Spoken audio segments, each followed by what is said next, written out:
Hello everyone, bonjour tout le monde. Mon nom est Patrice Jalette. Je suis professeur à l'École de relations industrielles de l'Université de Montréal. My name is Patrice Jalette, professeur at the School of Industrial Relations at the Université de Montréal. Il me fait plaisir de vous souhaiter la bienvenue à ce séminaire du CRIMT, le Centre de recherche interuniversitaire sur la mondialisation et le travail. It is my pleasure to welcome you to this webinar organized by CRIMT, the Inter-University Research Center on Globalization and Labor. So, c'est moi qui va animer ce séminaire-là, qui va gérer un peu le trafic et la circulation, dans les interactions et les questions dans les deux langues. So, I will be hosting this seminar and managing interaction and question in both languages. Aujourd'hui, nous avons la chance d'avoir avec nous un expert réputé des relations d'emploi et un sympathique collègue. Il va aborder un sujet qui suscitera certainement un grand intérêt auprès de plusieurs personnes au pays. Today, we are fortunate to have with us a renowned expert in employment relations and a friendly colleague who will address a topic that will be of great interest to many people across the country. So Chris Wright is Professor of Work and Labor Market Policy at the University of Sydney in Australia. His research expertise relates to comparative industrial relations, collective bargaining, skills, and migration. Chris Wright est professeur de politique du travail et du marché du travail à l'Université de Sydney en Australie. Ses recherches portent sur les relations industrielles comparées, les négociations collectives, les compétences et les migrations. He has published his work in the leading journals in the field, and he has funded and it has been funded by Research Council in several countries. Il a publié ses travaux dans les plus grandes revues dans le domaine et ils ont été subventionnés par des conseils de recherche dans plusieurs pays. Sa présentation qui portera sur la négociation mutuelle employeur sera d'une durée de 45 minutes et sera suivie d'une période de questions et de discussion d'une durée équivalente. His presentation on multi-employer bargaining will last 45 minutes and will be followed by a question and answer period and discussion of equal length. Are you ready, Chris? I am, yeah. Thanks, Patrice, for that very lovely introduction, and thank you so much for having me. It's a real thrill to be here in Montreal, and so thanks to you and to Genevieve and to Nicholas and Dahlia and everyone else to organise this. I'm going to be talking about a topic which I think has some resonance for Canada at the moment, which is about the nascent revival of multi-employer collective bargaining. So I say nascent because I think it's perhaps too early to call it a full-fledged revival. Hopefully it will be, but the context in liberal market economies like Canada, like Australia, like others, has been a 40-year period of neoliberalism in effect. But the limits of this trajectory might be coming to its limits, to its ends, and we might be seeing the beginning of something of a new stage. So the argument that industrial relations systems worldwide are defined by a common neoliberal trajectory is a well-established and persuasive argument. It's been put most perhaps notably by Lucio Beccaro and Howe. That trend goes beyond the liberal market economies, but I think it's most acute within them. And we see that in the way that employer power is unfettered, and where the support embedded with institutions for collectivism, unions, collective bargaining tends to be weak, if existent at all. But what I want to do in this presentation is focus on the steps that have been taken in various countries, particularly liberal market economies in the last few years, to reverse this trend in effect. So, at the moment in the UK, the relatively new Starmer government is in the process of implementing sector-wide agreement or a sector-wide agreement in the care sector.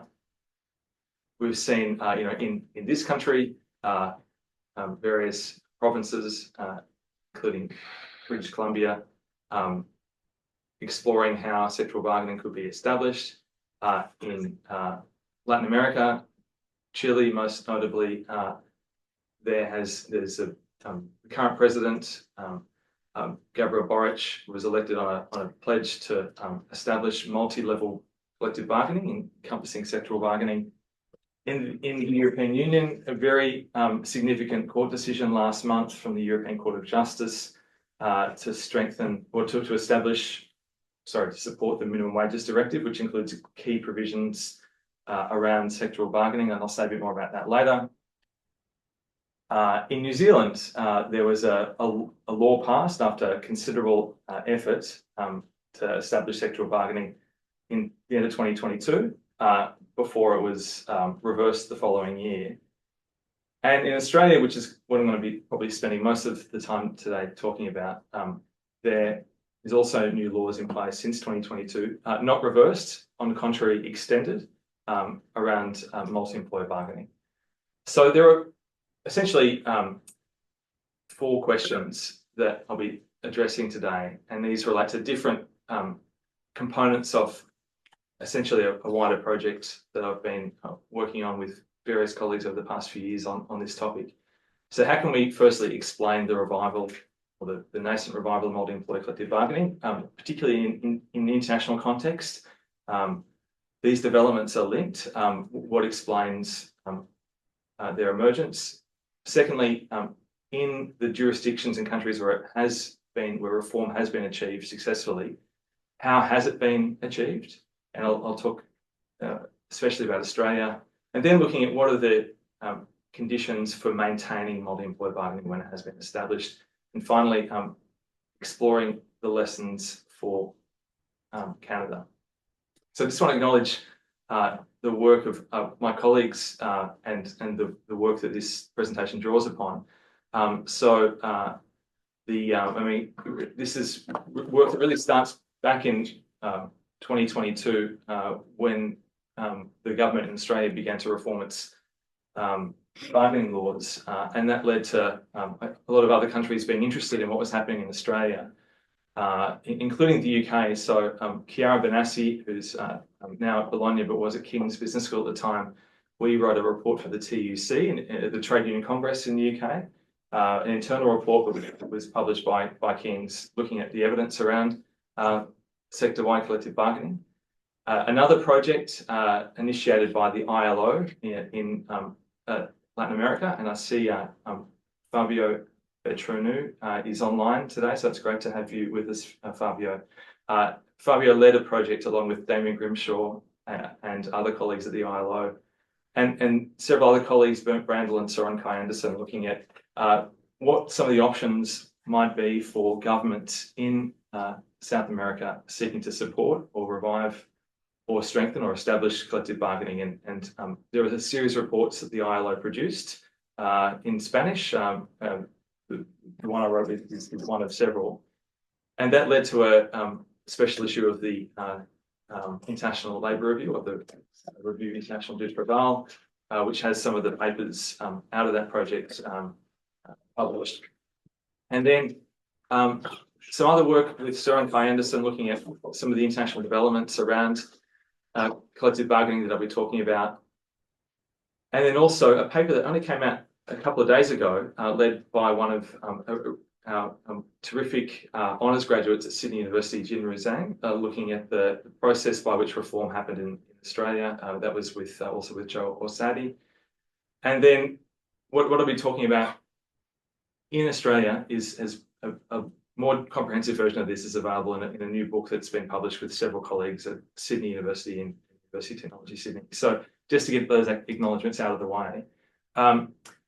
So I'm going to try to keep this presentation relatively theory light, but one theory that I thought is important to mention, just to ensure that in case those of you who aren't already aware about it, just to draw it to your attention, because I'll be coming back to this over the course of the seminar, is power resource theory. So power resource theory is an old theory, but it's been renovated by 2 colleagues in Denmark, Bjarke Restland and Jens Arnholtz, in the last few years. I think their version of it is really useful, I think, for looking at the types of things being discussed here. because it's really an agency-centered theory. A lot of the comparative industrial relations theories are very structuralist and deterministic, emphasizing the nature of institutions, that there are institutional logics that effectively define how a particular system operates, which is useful to a point, but it doesn't explain how actors can potentially shape these systems. So in liberal market economies, where the institutional logic is essentially neoliberal, whereby the institutions are in effect designed to weaken collectivism, how do you explain the revival of something like multi-employer collective bargaining, which is inherently a coordinated mechanism? Well, power resource theory gives us some answers, and I won't go through all the different types of power resources that Jens and Bjarke identify and build upon, but there are a couple that I think are worth just mentioning briefly. The first is institutional power. Reforms like the ones that I'll be discussing are much easier to achieve when you've got a sympathetic government in office, of course. Governments have all sorts of institutional powers available to them, though, and the ways that they've used them, I think, is instructive for other countries. Coalitional power, how actors, be it governing parties or trade unions, work with other organisations to achieve their goals. And then also ideational power, looking at the way that narratives are developed to make a case for why a certain reform is necessary, how this might connect to social norms, how this might connect to concepts around social value, and also how research and evidence might be used as part of this process. This is an area that I've done some separate work to, and just acknowledging my colleague Colin McLaughlin, who's done a lot of my ideas around ideational power really come from him. Okay, so look, getting into the meat of the presentation. This first question: what explains the nascent revival of multi-employer collective bargaining as something that might be described as an emerging transnational trend? So I've got survival there crossed out. The reason I've done that is because to look at this question of how to revive or how to establish multi-employer bargaining, we've got to go back quite a long way to look at when people have written about this previously. Going to the early 20th century, we had people like the Webbs and many others looking at the establishment of common rules, common standards by unions and through collective bargaining and other means. And so there was, over the course of the 20th century, the first part, this was the key issue of interest. But the past 40 years has been kind of a period of decline. So we really have to go back to some of the classics like Hugh Clegg to start thinking about this question. Hugh Clegg, I think, made a really useful distinction in explaining what industrial relations as a field was about. He said it's basically about resolving problems of order or labour problems. Ed Heary at Cardiff, I think, made a really useful distinction a few years ago where he said, well, it's all good and well to talk about labour problems, but there are different types of labour problems. There are problems of labour, problems that might be described as ones that are caused by unions, for example. Disruptive industrial conflicts being an example of this. But then there are also problems for labour, the problems that workers experience: inequality, insecure work, low wage growth. In the liberal market economies, where with institutions that have been established a long time ago, many of the institutions that continue to exist are built on an assumption that the labour problem ultimately to be solved is problems of labour. In other words, there's institutional architecture established aimed at weakening unions and preventing the spread of their power, or the establishment of their power at all, or its spread across organisations. One of the factors that explains why we're seeing this nascent revival of multi-employer bargaining is that these institutions are simply not fit for purpose for acknowledging, let alone responding to, the widespread problems for labour that we can observe around inequality, insecurity, low wage growth, etc. And so in that sense, multi-employer bargaining is gaining more legitimacy than it had previously as a solution for these problems and the wider social, economic, and political problems that they're contributing to, in effect, caused by the failures of neoliberalism. Another part of the answer here is that there is new evidence that's emerging around multi-employer bargaining. Some of the key reference points around collective bargaining and its impacts were established in the 1980s by people like Calpers and Driffel and other and orthodox economists, essentially saying that collective bargaining inhibits efficiency and therefore should be weakened. But there's been some reassessments of the evidence around this. I mean, that was always contested, that evidence, but there's been, I think, some very persuasive evidence being developed in recent years that have really, once and for all, exposed the limitations of that analysis, highlighting the benefits of collective bargaining, including multi-employer bargaining, for resolving problems of labour, providing greater security at work for better employment and unemployment outcomes, improving equality, including gender equality, but also in terms of the economic benefits, the efficiency advantages that can be gained by sectoral bargaining, benefits around addressing skills shortages for population, cooperative arrangements and the like.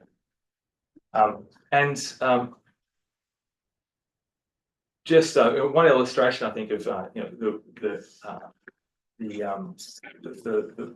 limitations of those neoclassical prescriptions about collective bargaining is looking at the correlation between equality and bargaining coverage. I mean, there's a pretty clear-cut relationship between these two. I mean, it's a correlation, perhaps not necessarily causation, because there's a range of factors that contribute to equality, but nevertheless, I mean, the evidence is becoming increasingly clear-cut.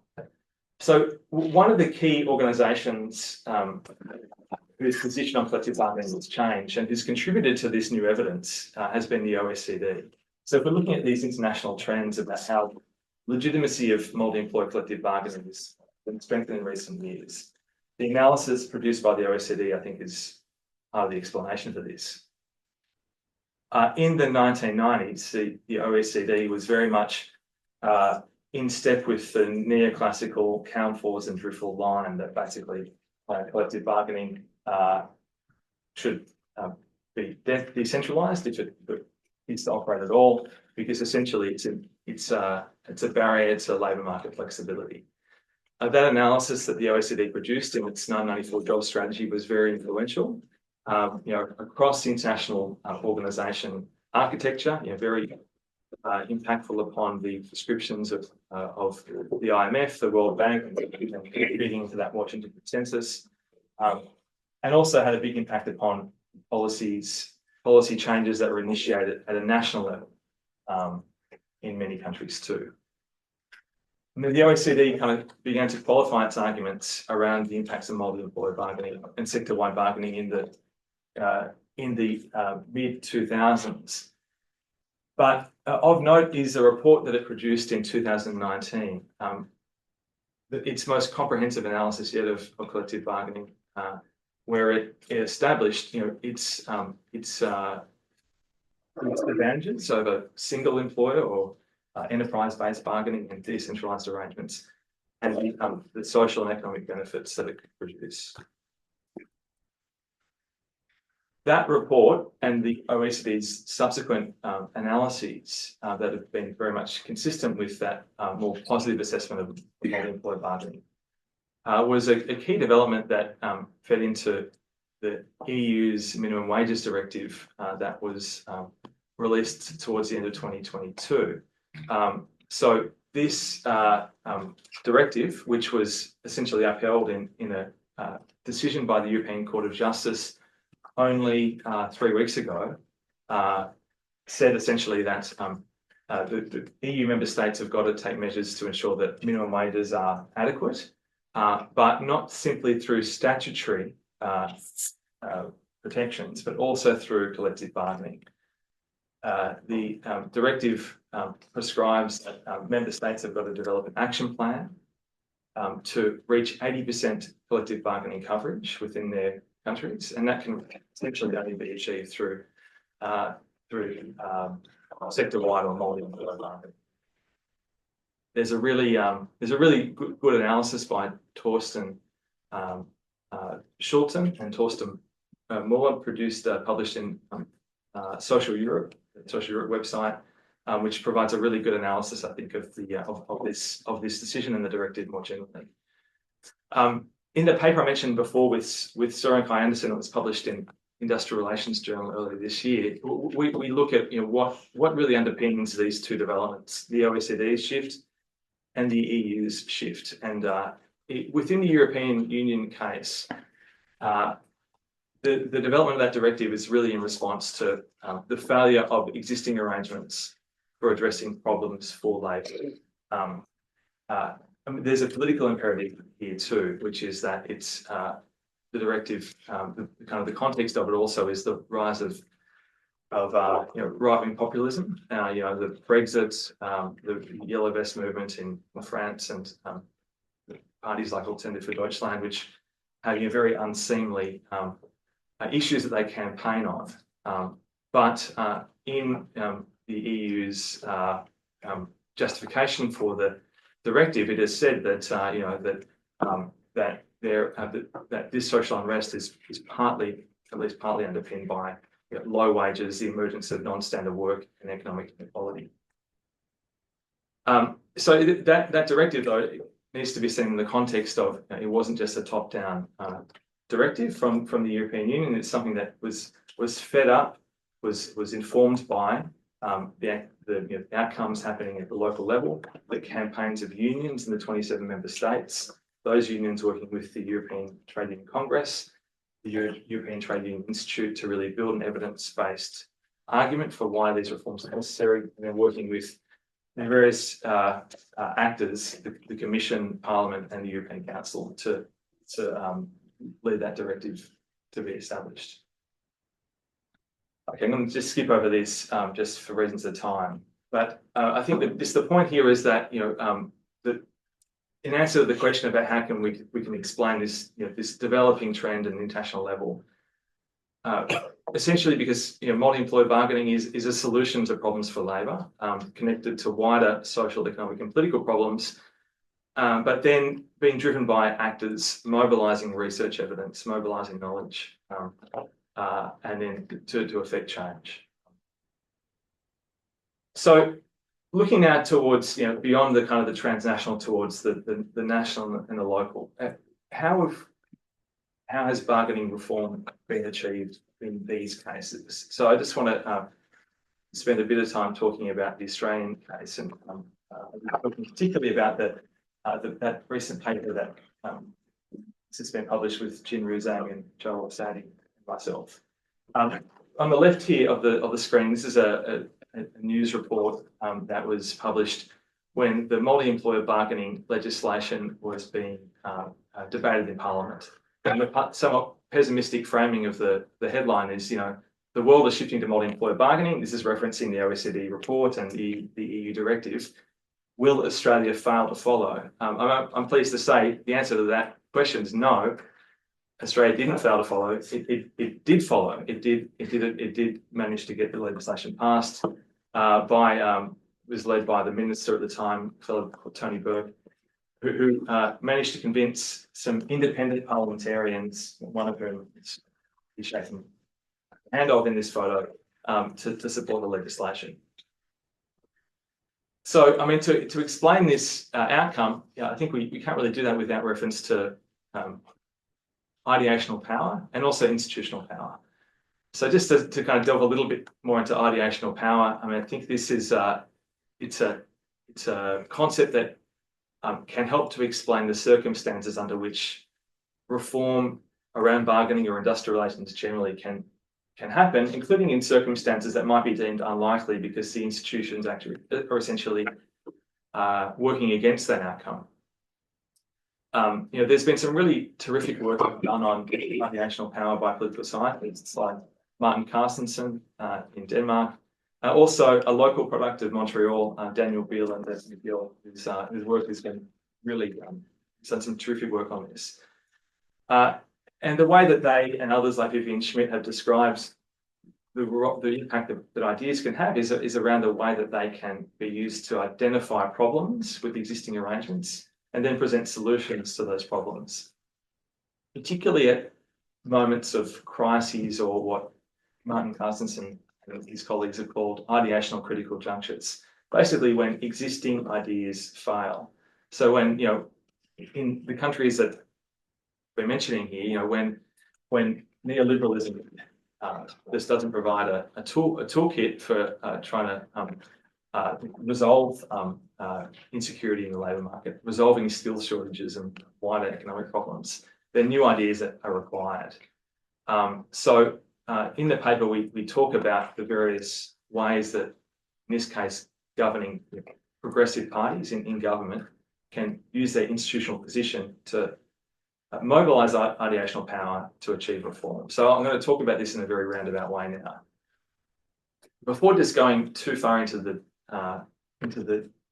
story of the reform, just for some context, Australia is described as characterised kind of universally as a liberal market economy, but its industrial relation system for many decades was essentially a pluralist one, and which had kind of elements of coordination to it.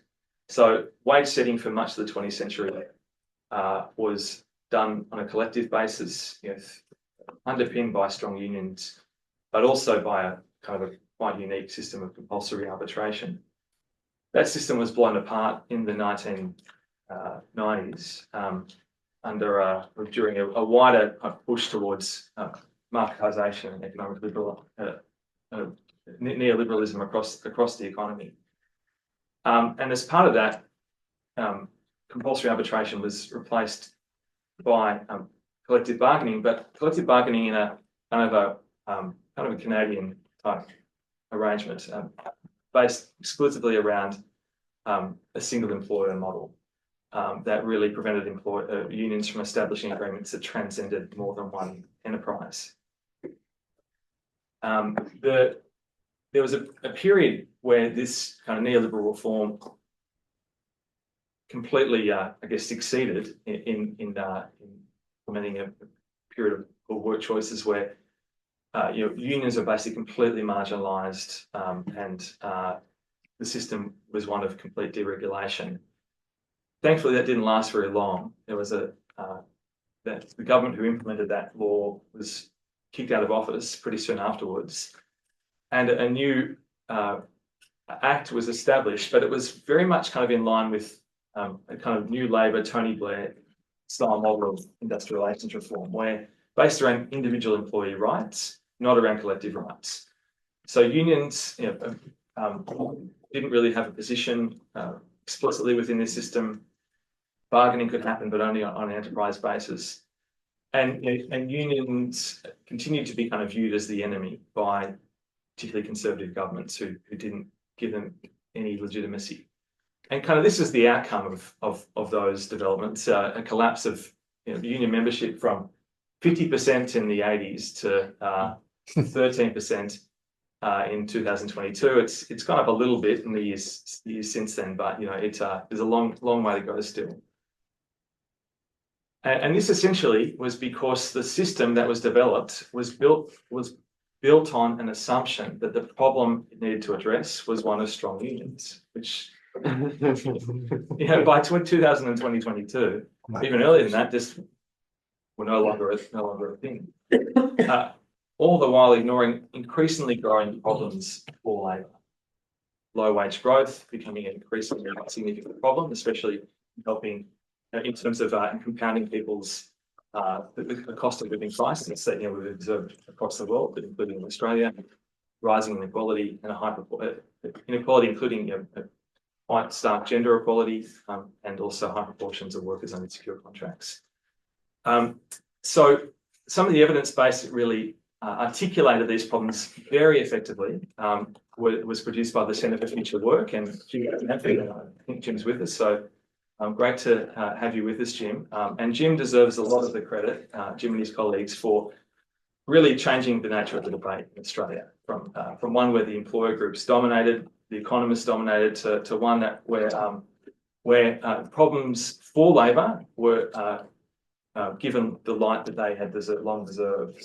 So here's one important reference point: the complete decoupling of wages and productivity, as Jim and his colleagues presented it so nicely. The collapse in wages as a share of GDP relative to profits, and also the collapse of collective bargaining coverage. So this was all important evidence that then informed what happened after this. On the collective bargaining issue, the problems with the system became increasingly apparent. And again, the work of Jim and colleagues, the reports they produced really highlighted this very, very clearly. The landscape was one that was very, very employer friendly. Employers were able to avoid and evade bargaining so easily by 2022, while there were mechanisms available to unions to try to establish enterprise agreements.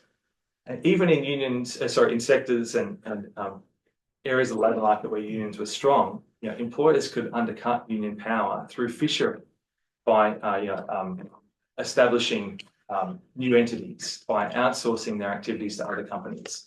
And this all had the effect of really undermining the entire integrity of the system. This began to change through work that was being done behind the scenes, by the Centre for Future Work and others, by the unions and the strategies that they were developing, the ideas that they were starting to put together. And so when the government changed in 2022, the ground was laid.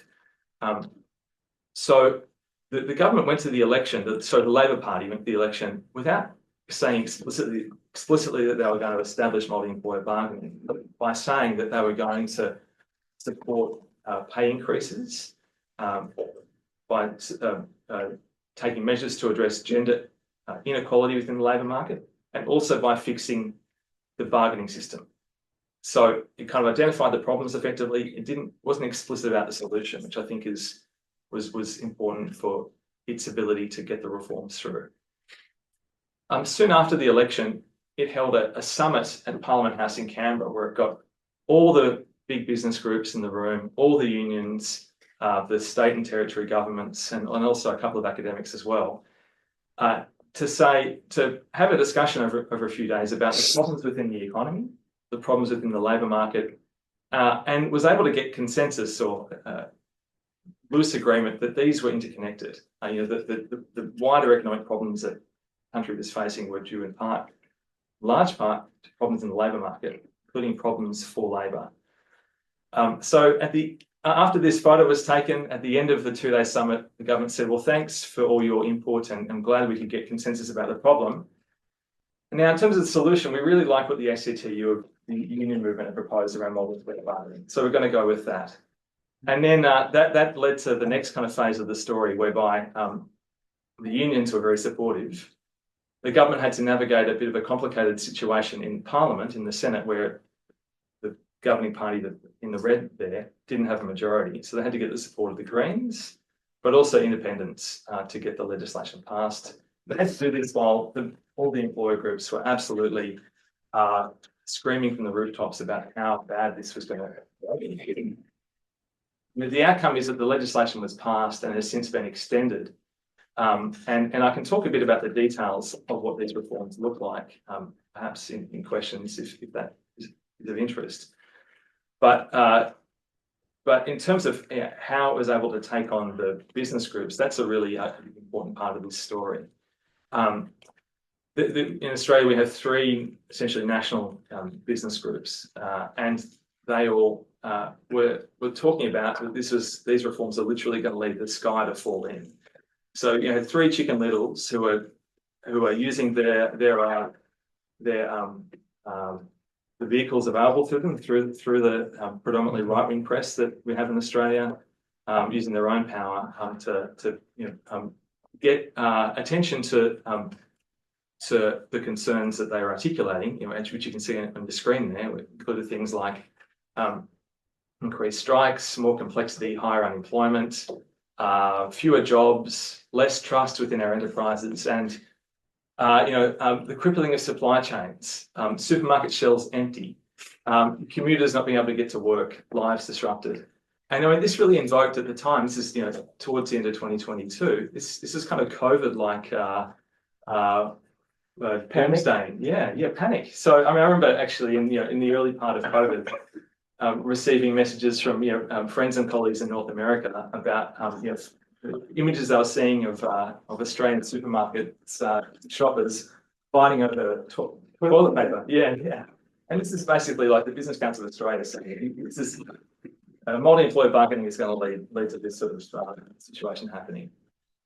Well, when asked, what evidence can Marshall in support of this, they didn't really have any answers at all. They just dusted off the old 1970s playbook of saying, this is going to lead to winter of discontent type outcomes, but that was all they really had.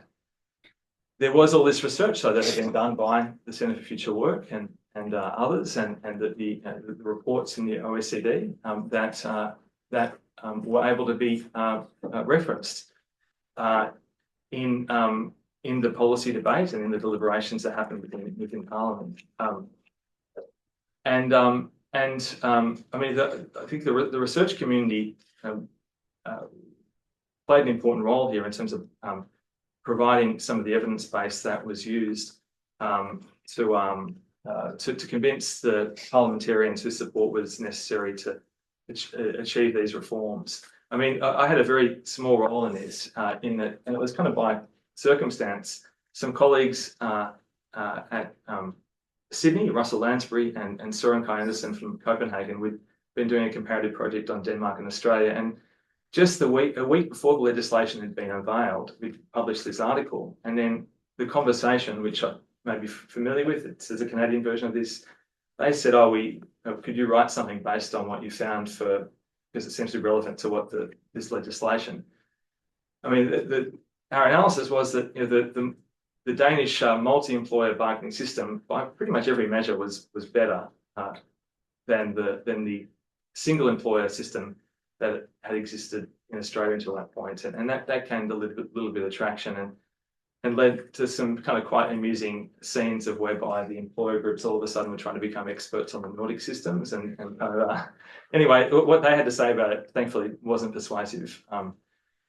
There's also some evidence that had come out about within Australia, in addition to the international reference points, also some of the really egregious examples of employer misbehaviour. So one example here is in Qantas, the major airline.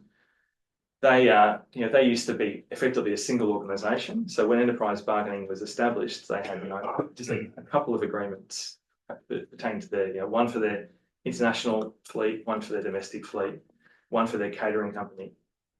By 2022, they had 56 agreements because they had fissured themselves quite deliberately to try to weaken union power and to try to really fragment to weaken the terms of the agreements, really completely misusing using the system as the enterprise-based system as the laws allowed it to, but really which had the effect of undermining its integrity. And there were many other examples of employers doing similar things in other industries.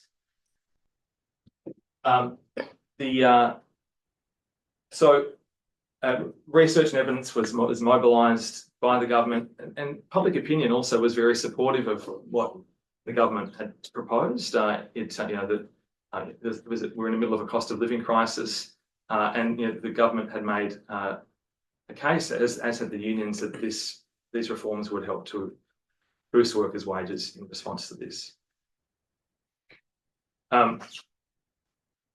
One aspect of the reforms I think are important is that they were done quickly. The government deliberately, quite consciously, said we want to get these reforms passed as soon as possible because they wanted to minimise the opportunities for employers to mobilise against it. But they were able to, I think, as we argue in this article, use its institutional power to mobilise ideational power in various ways, through evidence, evidence-based persuasion, by making a few compromises around the design of the legislation to enable support from the other parties, invoking policy legacies. Australia's kind of tradition of being the land of the fair go, or the kind of the pluralist tradition that existed for much of the 20th century, and also presenting these reforms as helping to solve wider economic and social problems. In terms of the outcomes, there's a big review done earlier this year, which essentially said they're operating effectively and with minimal unintended consequences. There haven't been all that many applications for multi-employer bargaining, just over 30. But what the reforms have resulted in is a strengthening of the bargaining system in its entirety. So it's in effect it's helped to restore integrity to the bargaining system, both multi and single employer agreements. We've seen an increase in bargaining coverage by 60% in the last 3 years alone. Real wages have grown, the gender pay gap has fallen to historic low levels, and industrial disputes remain low. Union membership also remains low, so that's a work in progress. So look, I'm just going to skip over because I know that I'm almost at time. But just the final kind of thing I wanted to talk about before hopefully getting to some of the implications for Canada is looking at, well, when multi-employer bargaining is established, what can be done to embed it? Putting this together, this is for that International Labour Review piece. Again, have to really go back to some pretty old reference points here, because it's been a while since people have written about this. I mean, the arguments of this is common sense, right? You need union support, you need employer, if not acceptance, then neutrality. I'll come back to that, because I'm actually less convinced of that now than I was when I wrote this. And also institutional support, both in terms of the law, but also in terms of what Dion Pola, in a really nice chapter she wrote a few years ago, calls cognitive institutions. In other words, connecting policy reform to social values and social norms. I just want to talk very briefly about the New Zealand case, because it's instructive. In New Zealand, there were also reforms, as I mentioned, the fair pay agreements that came into effect in December 2022, but which a year later, less than a year later, following a change of government, were scrapped. These were agreements that were that provided effectively sector-wide and occupational-wide standards around wages, really aiming to change the logic of business competition away from undercutting and cost minimisation, labour cost minimisation, towards business models focused more on innovation, productivity, quality, and sought to coordinate investment skills across businesses. The government, I think it is fair to say, in New Zealand were too consultative. The genesis of these reforms go back to 2017, when the Labor government was first elected. They tried to get businesses on side. Businesses were never going to come on side. Businesses campaigned against the reforms the whole way. And then that really laid the foundation for, when there was a change of government, for them being scrapped as, I think, the first order of business. I mean, it could be said that the bargaining reform failed because the government hadn't, they passed the laws, but they hadn't really connected these sufficiently to social norms. But reflecting about the Australia and New Zealand cases, in Australia, the government decided that employers were never going to come on side, so let's just go ahead. And although employers are still very unhappy about the laws, they're I think, agitating a little bit less now than they were 3 years ago, kind of accepted that they're now here to stay. Whereas in New Zealand, a lot of effort was put into bringing employers on side, and that was perhaps a mistake. And in the UK, I think that they've really followed this example that government last few weeks and months in the UK have tried to modify their reforms, again, with the aim of getting employers inside. And I mean, I've just reaching the conclusion that that's just not a very good approach for how to implement difficult reforms like these. Okay, so just skipping towards the end here, like just thinking about, what might the implications from these cases be for Canada and for other countries who are contemplating reforms along these lines. So look, I'm really looking forward to questions because I claim no expertise on Canada, and we'll be very interested to hear what those in the room and online have to say. But in preparing for this, it seems that there's consensus within the research community that among those who have written on this topic that removing the Wagner Act type model that confines bargaining to the enterprise is a necessary way forward. Without that, workers and employers too invariably end up being excluded from bargaining, leading to two-tier arrangements that undermine the whole system. So, I mean, that's one institutional precondition for an effective bargaining system.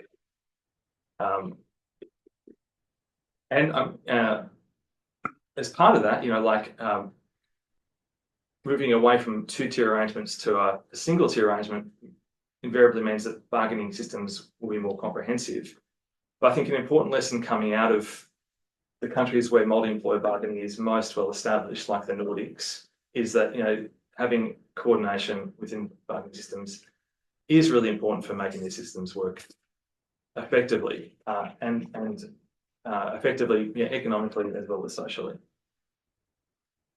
Developing institutions that ensure that these are going to be effective. So, providing, developing collective rights to allow workers and employers to participate in bargaining. This is a feature of the subsequent reforms that have happened in Australia, is the introduction the strengthening of union rights around shop stewards, union representatives, but also strengthening organiser rights to enter workplaces. And also the development of a co-enforcement system that is designed to allow unions more of a role in the enforcement process. And finally, I think also, a lot is to be said for the value of local experimentation. Tom Coken's written some really interesting things about the New Deal and the lessons that can be taken from that. And one of the things that he and others have said is about, the New Deal, when it was established, was the product in part of learning from and scaling up local experiments that were happening at the municipal and the state level. And there's value in that argument, and in the spirit of that, a lot can be learned from this place. I think thinking about the reforms that might happen across Canada, there are sectoral arrangements already in place in Quebec in construction and the care sector. There's innovative models around decrees, quasi-extension mechanisms that I've learned from reading Teresa's work and Jim's work. There are reference points internationally, but also reference points locally for reform. And just finally, there's a lot to be said, I think, for how thinking essentially about the political strategies that underpin reform. I mean, many of the people in this room and online are researchers, but researchers can, and I'd say should be involved in the reform process, not just in terms of providing evidence and analyses, but also in terms of thinking about and developing arguments around, about defining the problems that collective bargaining is trying to solve. I mean, unfortunately, there are many problems that collective bargaining, there are many problems that exist at the moment in Canada, in many other countries, that collective bargaining can provide the solution to.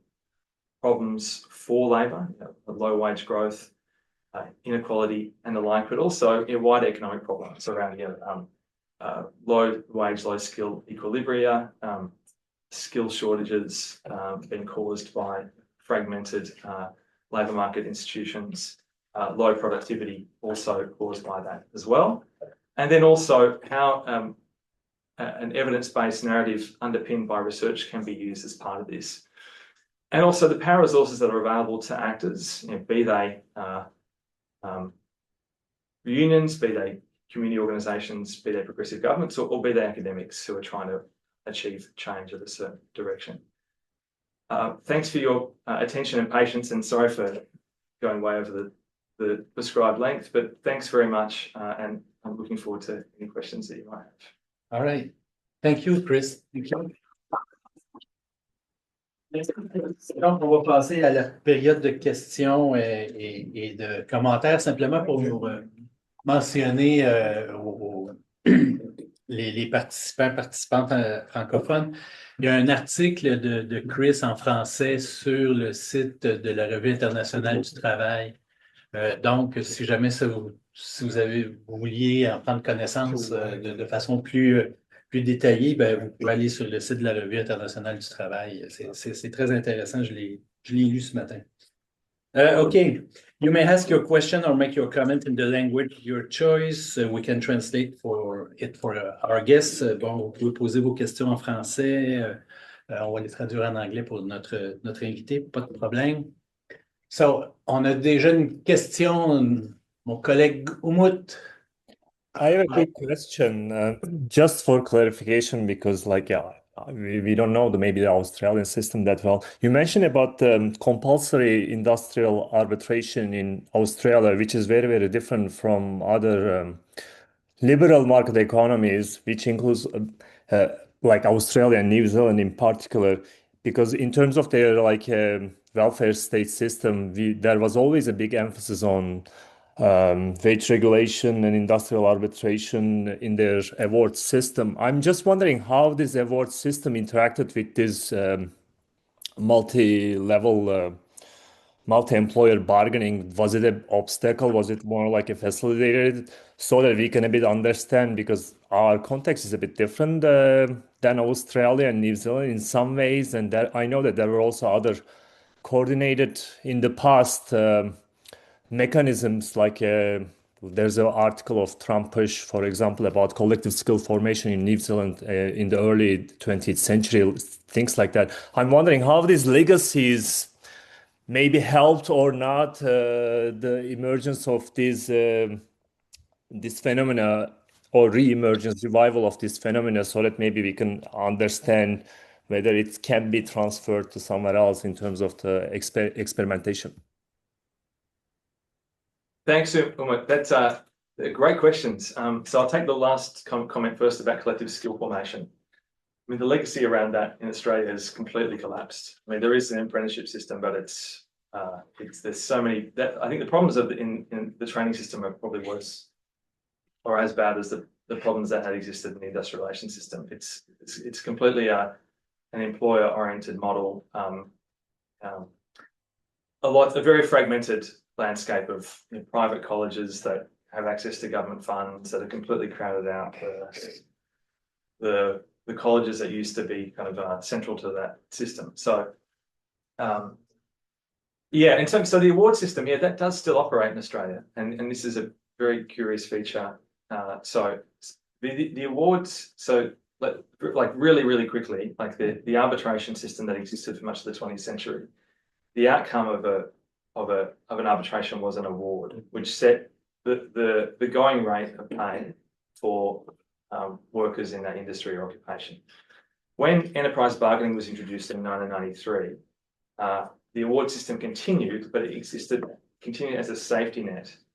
So for workers in businesses not covered by collective agreement, by enterprise-based collective agreements, the award applied to them. But it wasn't. Its status changed from the going rate to the kind of safety net. So it's. I mean, I think it's effective as a system of minimum wages, because it means that minimum wages are more tailored to certain industries and occupations, but it doesn't substitute for bargaining, partly because it, as I said, it has a safety net characteristic, but also because its awards are administered by a tribunal, and while unions and employer groups can make representations to that tribunal, they have no power over the outcome, and they can't negotiate around it. So yeah, they are, yeah, I didn't include discussion on that just to try to keep the story as hopefully simple as possible. But yeah, they are still there in the background. In fact, your presentation is quite opportune, I would say, because in Quebec it seems that the CAC government is moving toward the ending of the decree system. Right. So Like maybe it is being spread basically under the new law, effectively for all intents and purposes. So maybe the next question of our colleague from Laval University, Lara Dehabi, will be about the decree system and the award. Maybe or maybe not. Lara. Related. I have multiple thoughts. Thank you so much, Chris, for the presentation. Very interested. I'm interested in all topics related to collective bargaining in a contemporary setting. So it was very interesting. I thought I find it illustrate very well interesting that the OECD is what you mentioned, changing its position on the value of collective bargaining, and what I'm gathering from your presentation somehow is that favorable ideology is kind of like the baseline to get to these enhanced protections somehow, because and Patrice mentioned it, with the government that we have right now, that's very ideological, evidence-based persuasion doesn't work, not that we don't try, but it's something that so to me there's something about this baseline being having a favorable government, right? Because employers are always going to be opposed as a principle, as a principle, but as long as the government can persuade them, I think so. I don't know what you think about it, but I kind of retain that somehow, that there needs to be a political climate that's favorable to measures in that way. What I think is interesting also, the contrast between Australia and Canada. What I see in Canada and Quebec is that neoliberal policies have majorly influenced regulation, collective bargaining regulation, but in a more pernicious way somehow. It's more like subtle attacks. So actually maintaining the Wagner model, knowing that it's less and less appropriate, let's say, to modern relationships, is somehow a way of reducing collective bargaining power and union power. And so I thought that this contrast was interesting. But yes, and I guess related to what, so I've done a bit of research on the Quebec decree system. And I wonder if you could say more, I guess, with the relationship with unions, with labor movement, because obviously, the labor movement is going to want to protect the Wagner model that has a lot of benefits, and provides them with concrete power. But also there is a push towards an understanding that, there needs to be broader based collective bargaining, but I find a lot of resistance still in Canada. So I wonder if you could say also more about, the labor movement's reaction in Australia about on this, because I think to push kind of the decree system or just broad-based bargaining, multi-employer bargaining, unions need to get on board with it. And I don't know if it's so much the case here in Canada, and other people might say more about this, but thank you. Thanks, Laura. It's two more great questions. Yeah. So I might take the second one first, just in terms of the labour movement's reaction. I mean, I think in Australia the union movement was very unified, but on the surface, that very unified. Behind the scenes, on some of the unions, like the shop workers union, which is had been the largest union because of their coverage in major supermarkets and major retailers. Enterprise bargaining kind of actually works for them in some ways. But the design of multi-employer bargaining, so it's not as comprehensive as sector-wide bargaining. But in that sense, I think it's an interesting model for various reasons. One, because there's nothing that if a union, if its power is built around large organizations, then there's nothing about the multi-employer bargaining model that's going to undercut that. So, I guess the language that the ILO uses, multi-level bargaining, we have sector-wide and enterprise-based. These can coexist. Well, the Australian model of enterprise and multi-employer based, that's perhaps more flexible. It can also potentially be used to negotiate agreements. This hasn't happened yet, but hopefully in the future down the supply chain, because for an agreement to be established, unions have to make the case that two or more businesses have a common interest. How that common interest is kind of suggested, it could be industry, could be region, but it could also be production system.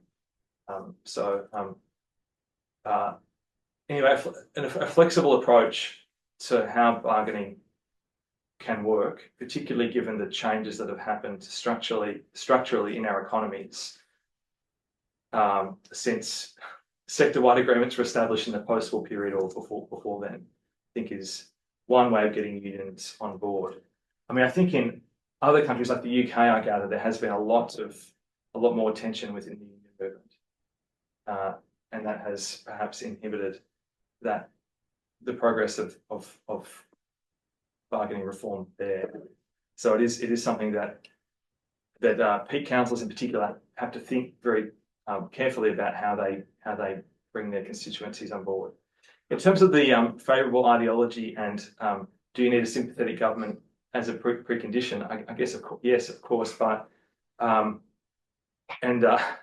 mean, thankfully, the election earlier this year in Australia led to was a Mark Carney style landslide for the governing party. Even more so, I think. I guess it wasn't so much a landslide here, but in terms of this, the being a spectacular victory, I think there was a lot of commonalities, common reference points drawn between the recent Canadian election and the recent Australian election. The Labor government won I think the largest majority that it had ever won, and so that has kind of preserved the reforms from the Conservatives, who I think would have invariably scrapped it. I mean, there's been a lot of discussion, in kind of the wider commentary about, the Labor government in Australia has been somewhat cautious on other reform issues, and there's been discussion about, what is the point of the Labor government? I mean, preserving the new industrial relations architecture is a key point of it, as far as I'm concerned. Like having governments in place that can allow reforms like this to be embedded is really important. But so too, I think, is that cognitive piece as well. Like about, if you look at the Nordics, for example, I mean, how have their systems been established? Over time, employer resistance does diminish a bit, and employers do start to see some of the arguments in favour of it, in terms of, there is value in changing the logic of competition towards a more high road model, that the role of collective bargaining can play in that, and also creating stability, helping to address collective action problems around skills investment, for example. I didn't get the chance to talk about it, but in the slides in the UK, there's a really interesting agreement that has existed for many decades. It was established in the early 1980s as sector-wide bargaining was being pulled down in other parts of the economy. This agreement was being established in the engineering construction industry, and it has a high degree of cognitive support from the employers, because in addition to delivering for workers and unions, it also delivers for employers because of the way that it's designed in a very coordinated way. So finding ways to eventually bring employers on board is important for the longevity of these arrangements. But I'd be keen to hear any insights you have about what's happening in Quebec, because I mean the systems here were in place for some time, right? So okay, it's all about. We'll think about it, but in the meantime, I'm going to go with Troy. Can you identify yourself, please? Hello, can you hear me? Yeah. Hi, my name is Troy Lundblad. I'm a researcher with the United Steelworkers based in Toronto. It's one of the large private sector unions in Canada. So I'm working a bit closer to ground level. I'm not an academic researcher, but I had three very quick questions. And the first is, pertains to federalism, both in Canada and in Australia. And I'm wondering if you've looked into how this acts as sort of an intervening variable into your theory. And my understanding in the US and in Australia, labor relations is governed at the federal level, whereas in Canada, much of it is done at the provincial level. The second related question has to do with, well, it's sort of related in that, like the story sort of tracks the fall and rise of industrial policy as well in a lot of these countries. I'm wondering if there's been any positive feedback between movement towards more sectoral bargaining and the rise in the legitimacy of industrial policy in Australia. And my final question, sort of operating on the ground, I'm wondering, in cases where it's been difficult to get sectoral bargaining in place, have you seen the labor movement or unions, particularly in the private sector, pursue sort of hacks to at the ground level in terms of managing its own affairs internally or pursuing institutional reform within the federations or within the private sector unions to try and force sectoral bargaining, even if it isn't legislated at the regime level? Oh, thanks, Troy. Oh, yeah, wow, there's great questions. Yeah, on the last one, I mean, I think I probably should have saved the example in the previous question about the engineering construction industry in the UK, because I think that's probably the best hack that I know of where a union has found a way to somehow, against the odds, establish an agreement. It's a really instructive example. There's a kind of a short case study in one of the papers that I referenced earlier, which I'd be happy to send to you, because I think it's kind of in a very adverse institutional environment, how the unions in that industry have managed to establish it in the first place, but maintain it in the years since is I think really, really interesting. So I can send that to you. On industrial policy in Australia, I'd say yes, there has been industrial policy linked to industrial relations reform, but not explicitly labelled as such, and it has been a bit ad hoc. So there have been in the care sector, the industrial policy of that industry really is a workforce policy. How can that sector get the workers that it needs to meet current demand, but the huge projection of future demand? And the answer there is a combination of increased government funding, including increased funding for wages through a multi-employer architecture, increased funding for training, and then basically a better immigration system, one that allows employers more easily to bring workers in from abroad, because no matter how much the first three elements, increased funding for wages, increased funding for training, are done, the workforce shortage in that sector cannot be resolved through domestic sources alone, basically. Also in clean energy, I mean, this is something that I think is happening across various countries, where the development of clean energy sectors is kind of really hamstrung by business models that are really kind of low road, in the sense of, even though these jobs are, there's great potential for high skilled jobs, that the wages in these industries are not always particularly competitive compared to other similar industries like mining and elsewhere. So in Australia, the unions have been trying to work with the employer groups to try to, and the government as well, in terms of trying to ensure that multi-employer bargaining is part of the strategy that's being led by government for the development of industry policy in that sector. And on federalism, yeah, I mean, I think in the early 2000s, Australia and Canada are in similar, well, it's always an interesting comparison. I think Australia, US and Canada around federalism, but Australia it was basically half of the workforce was covered by the states and half of the workforce was covered by the feds. And then under the neoliberal regime that I mentioned earlier, they creatively used the constitution basically to to absorb most of the workforce into the Commonwealth. The states still have some jurisdiction over state government public sector workers and some workers in the community sector. But yeah, it's a bit of a different landscape in that sense. So so I hope, yeah, anyway, but I mean, I still think these are like the lessons of reform are still, hopefully maybe still instructive, you know, at a state level as well as or a provincial level, sorry, as well as a national level. Yeah, that is a bit of a different context. So Australia and Canada are two cases of the variety of federalism. Indeed. Yeah. So thank you, Troy. Now let's go with Jim. Hi, Jim. Hello, Patrice. Hi, thank you very much. And Chris, welcome back to Canada. That was a great presentation. I have to start by correcting the historical record here. When Chris said he played a small accidental role in that debate in Australia, he was lying through his teeth.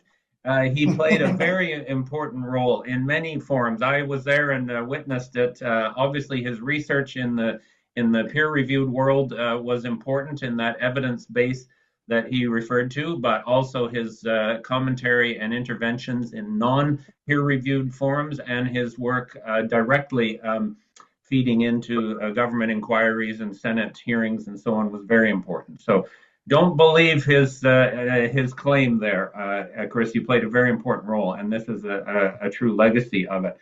One thing I was interested in your slide that showed the benefits of this system so far, the one at the bottom said no impact on unionization, and I think that's true.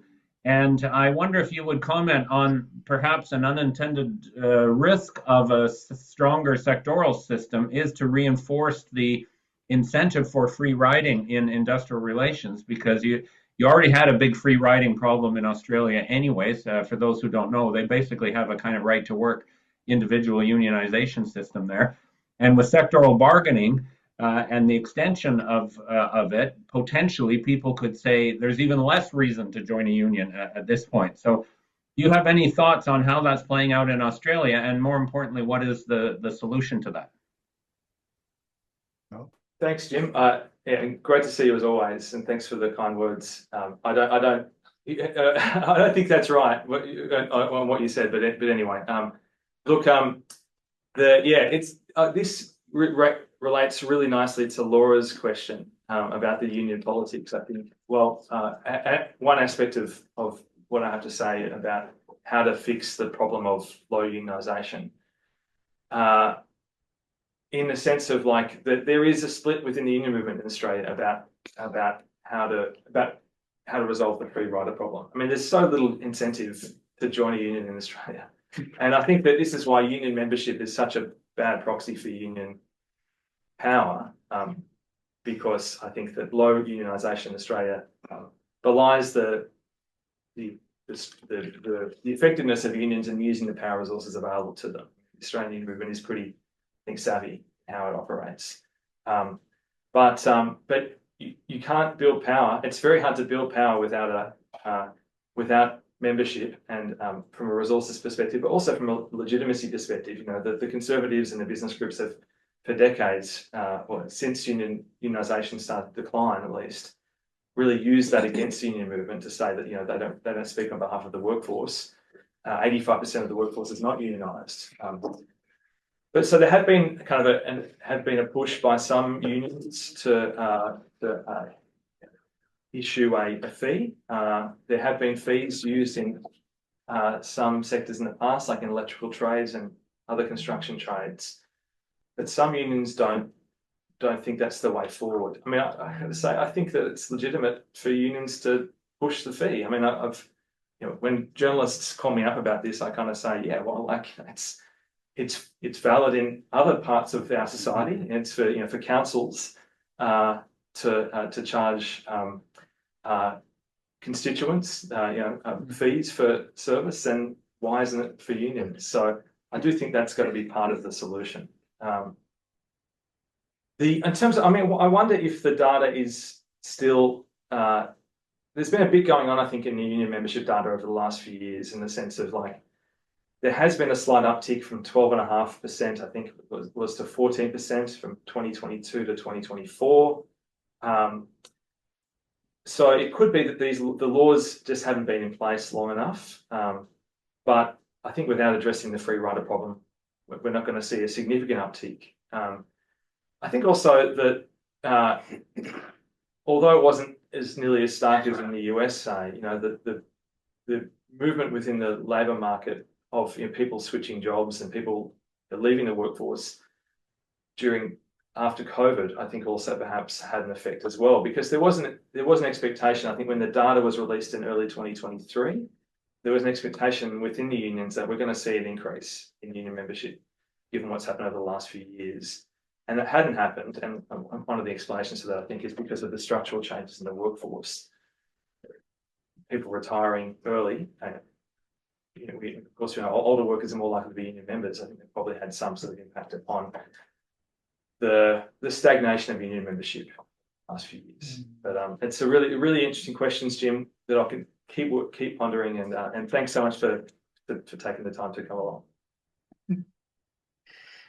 Another question from the room, Raoul. Raoul Gébert, I'm a professor at the University of Sherbrooke, and in another life, chief of staff to the leader of the Social Democratic Party in Canada. So a little bit of PTSD. Two comments and one question. First comment, I really appreciate the remarks around political timing, especially the Australian versus New Zealand sort of comparison, and maybe from a Canadian perspective, what could be brought up that sometimes this even works with centrist parties, right? So when the Labour movement after the first election of the Trudeau government came with the pension reforms very quickly out of the gates, and it was done, and nobody ever wants to look back. I'm sure that there would have been a lot of right-wing arguments against it, but they have the talking points, the evidence, and it was done, and the political leverage, and it was done. So even works with liberal parties sometimes. And in that sense, my second observation in Quebec with all of these multiple sort of initiatives that this government is currently doing, they're more in the New Zealand phase. Most polls give them 0 seats if an election were held today. So there's hope that might all become reversed after a change in government. But that's where the important part kicks in, right? There needs to be the evidence and the talking points and the plan de match, the game plan ready to go. And I'm not sure that exists. I'm not sure that so maybe we can keep you here for another year or so, and you make sure that all goes away once they get kicked.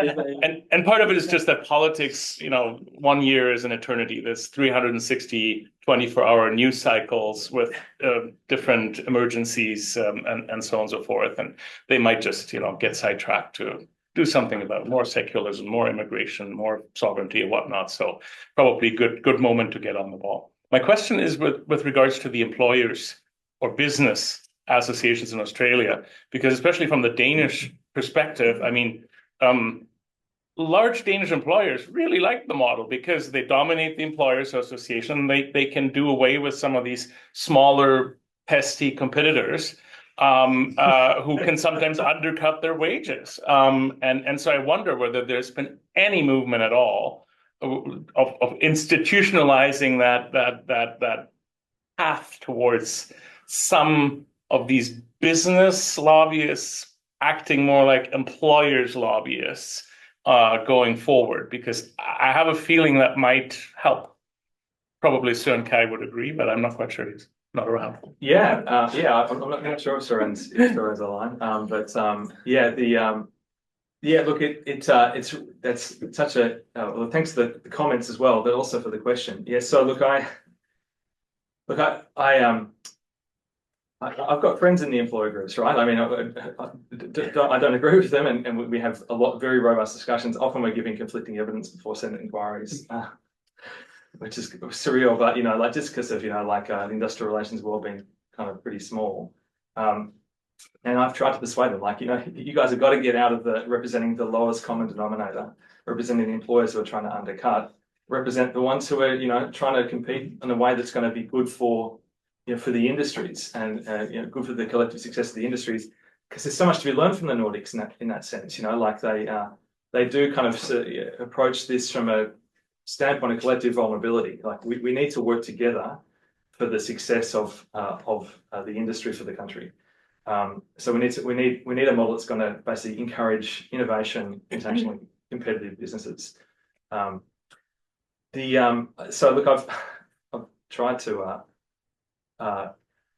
organise, or not organise is the wrong word, but I've suggested to the government they need to find ways of bringing the employers on board, study tours of the Nordic countries, like some type of learning from their experience. Because I've done research in.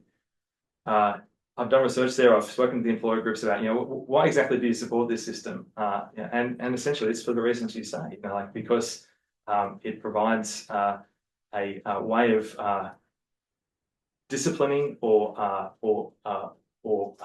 providing a barrier to entry to businesses that were going to pull the whole architecture down. This system gives employers, the Nordic systems, gives the employer associations. It's good for them too, because they can sanction businesses that try to undercut the collective agreements. There's major efficiency benefits of having these agreements in place, because it means that not every single employer has to negotiate an agreement. There was another point I was going to make there, but it's slipped away. It might come back. But they haven't moved there yet. They haven't moved there yet. Yeah, I think. Sorry, I'm only arrived yesterday. I'm still on Sydney time, where it's wee hours of the morning there. So my brain isn't working as sharply as it usually does. But when that point comes back, I'll return to it. Thank you, Rahul. Maybe in line with Rahul's question, like I said, I read your paper this morning, and clearly in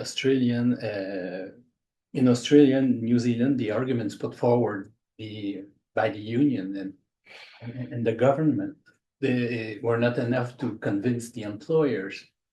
I think I would say to say the least. What could have been the convincing arguments according to you? What do you think? And new numbers? Do they need new IDs? And my second small question is, how do you create ideational power? Maybe in line, in order to convince. I don't know if I guess that you don't have a ready-to-use solution, but what are your thoughts on that?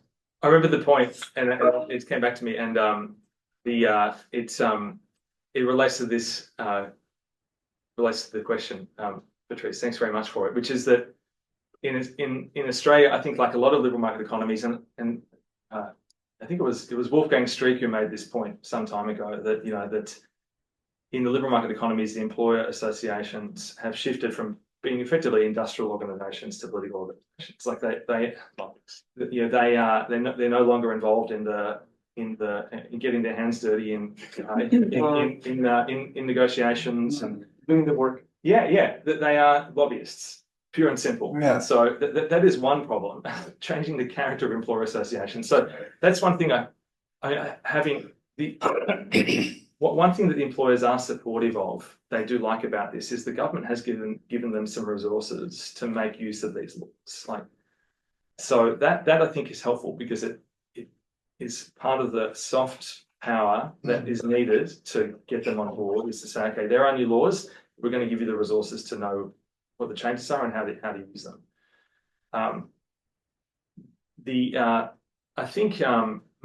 But the other thing is the employer groups and my contacts and friends who work there have said this. It's because they do represent the lowest common denominator.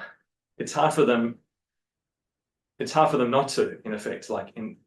We are being pressured by these businesses who pay their membership dues to represent them. So we might not actually agree with the lines they're pushing, but we kind of feel a bit compelled to. I think they've just got to kind of not do that anymore. But easier for me to say than for them to do.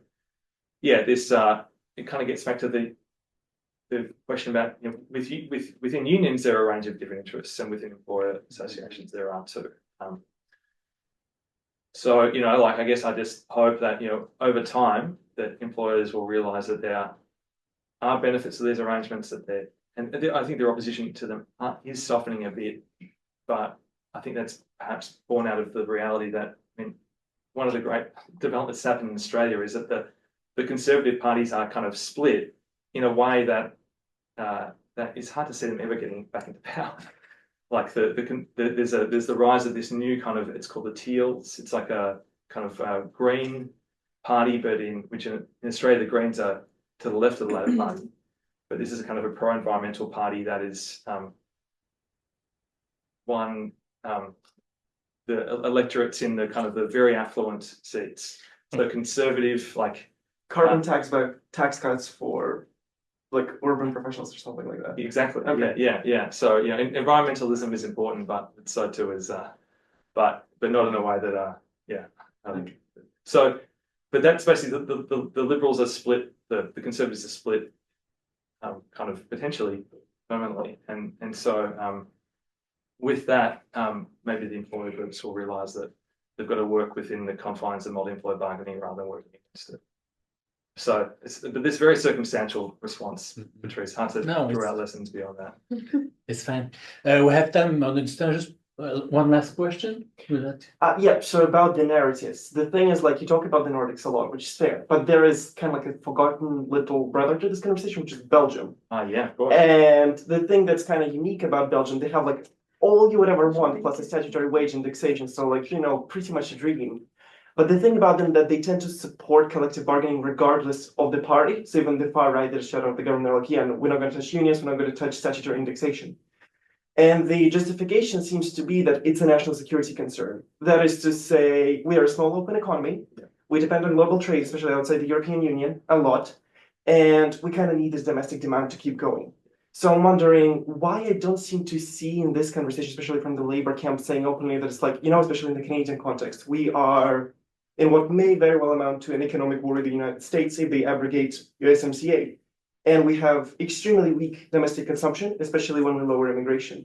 So why there is this argument of like, hey, we need the wages to go up just to keep it going because we can no longer really rely on like exports or even foreign investment at this point. With like especially prominent in Canada, maybe less so in Australia. Yeah, I do think that this is part of that these reforms are part of the antidote to the far right, like in terms of a progressive populism that is built around, a more nationally resilient economic model along the lines you described. So, in Australia, it is there. It's not as articulated as clearly as that, but it's a bleak world at the moment, right? This is hopefully a bit of a green shoot, and I think that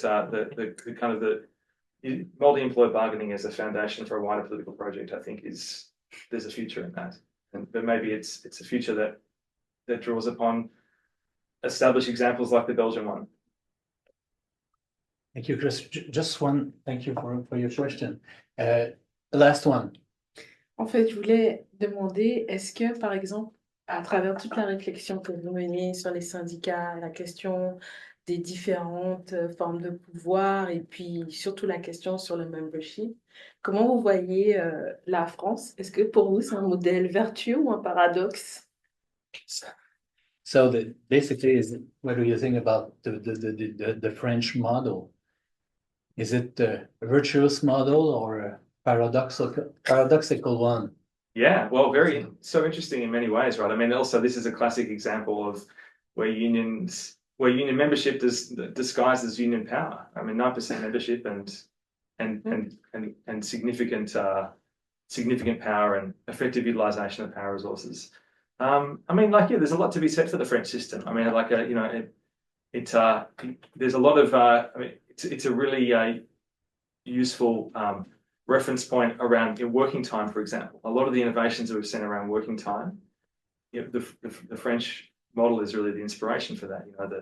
The shorter work week, right to disconnect. So I think that that is a really there's a rich future, I think, in industrial relations as a field and of scholarship, policy, and practice moving more towards working time reform.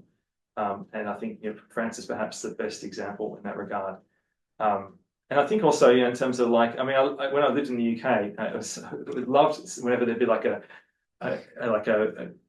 often be, if ever there was like a small strike, there'd be like this kind of, oh no, the country's falling apart. And then like you'd have like on BBC Newsnight, it'd have like well, let's look how the French do it, and and we're like, it's a right to strike. It's a constitutional right in this country. Like this is ridiculous how you're paying all this attention to one little strike. It's an important social duty, not just right. And so France. There's a lot of virtues to that system, and I think there's a lot of ways we can continue to learn from it. Okay. And sorry, I'm so sorry for coming here and not giving my presentation in French. No worries. This is another limitation of the Australian model with the education system. That's educating around languages. So we did not send enough Canadian rebels to Australia in order to colonize you too. Okay. Okay. So merci beaucoup. Merci tous les gens en ligne. Thank you for all the people online. Merci beaucoup à ceux qui étaient ici. Merci surtout. Thank you so much, Chris, for your very thoughtful and quite comprehensive presentation. Thanks, Chris. And also, I think there was a question about the slides. I'm very happy for them to be shared if okay. On va trouver un moyen. We'll find a way to send it to everyone. Okay. All right. So see you soon. See you all.